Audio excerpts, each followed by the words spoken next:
After more than 5 decades of talks, it is time for the testing of nuclear weapons to finally be banned.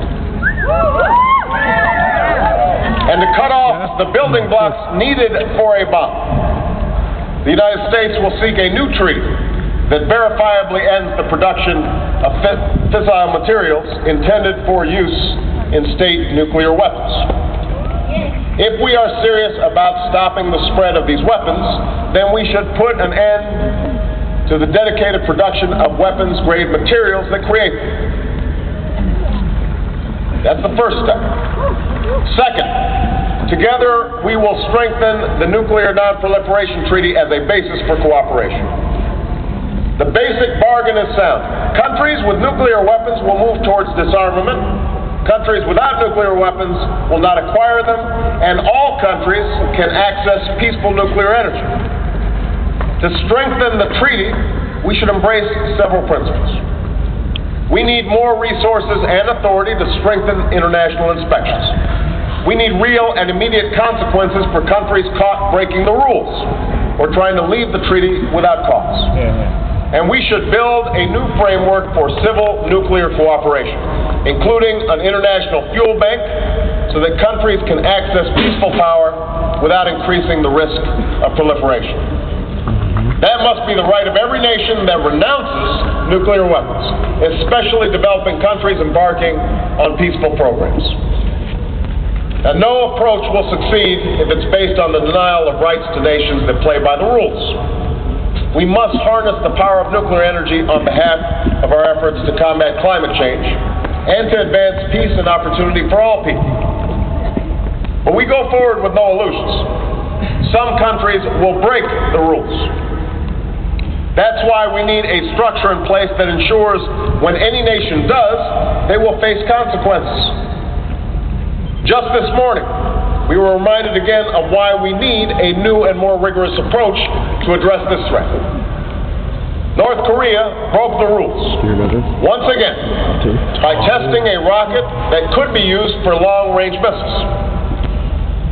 This provocation underscores the need for action, not just this afternoon at the UN Security Council, but in our determination to prevent the spread of these weapons. Rules must be binding. Violations must be punished. Words must mean something. The world must stand together to prevent the spread of these weapons.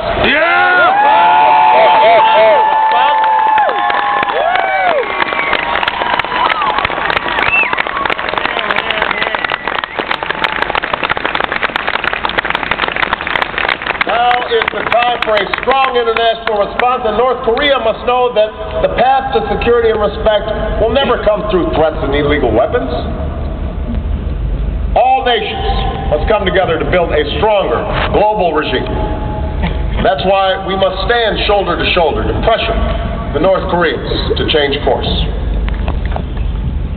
Iran has yet to build a nuclear weapon. My administration will seek engagement with Iran based on mutual interests and mutual respect. We believe in dialogue.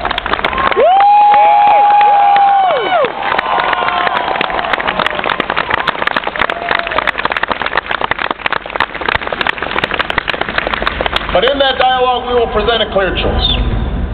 We want Iran to take its rightful place in the community of nations, politically and economically. We will support Iran's right to peaceful nuclear energy with rigorous inspections. That's a path that the Islamic Republic can take.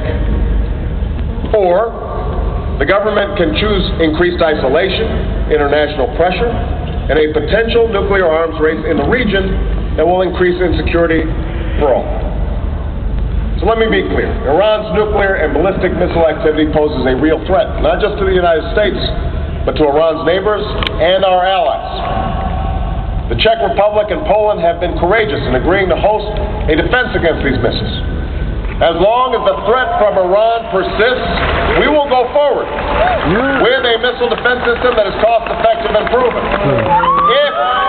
If the Iranian threat is eliminated, we will have a stronger basis for security, and the driving force for missile defense construction in Europe will be removed.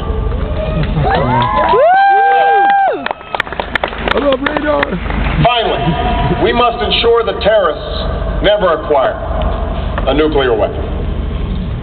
This is the most immediate and extreme threat to global security. One terrorist with one nuclear weapon could unleash massive destruction. Al-Qaeda has said it seeks a bomb, and that it would have no problem with using it. And we know that there is unsecured nuclear material across the globe. Jesus.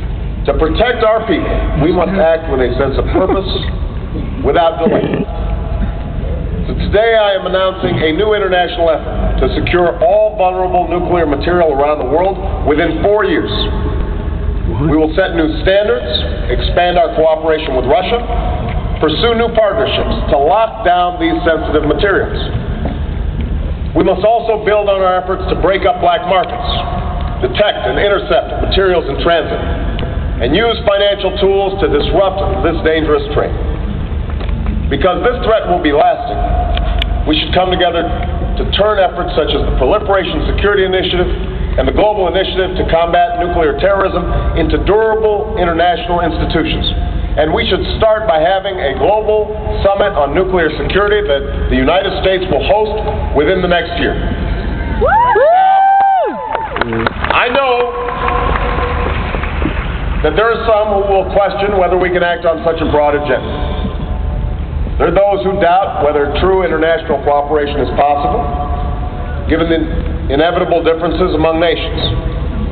And there are those who hear talk of a world without nuclear weapons and doubt whether it's worth setting a goal that seems impossible to achieve. But make no mistake, we know where that road leads. When nations and peoples allow themselves to be defined by their differences, the gulf between them widens. When we fail to pursue peace, then it stays forever beyond our grasp. We know the path when we choose fear over hope. To denounce or shrug off a call for cooperation is an easy but also a cowardly thing to do. That's how wars begin. That's where human progress ends. There is violence and injustice in our world that must be confronted. We must confront it not by splitting apart, but by standing together as free nations, as free people. I know that a call to arms can stir the souls of men and women more than a call to lay them down. But that is why the voices for peace and progress must be raised together.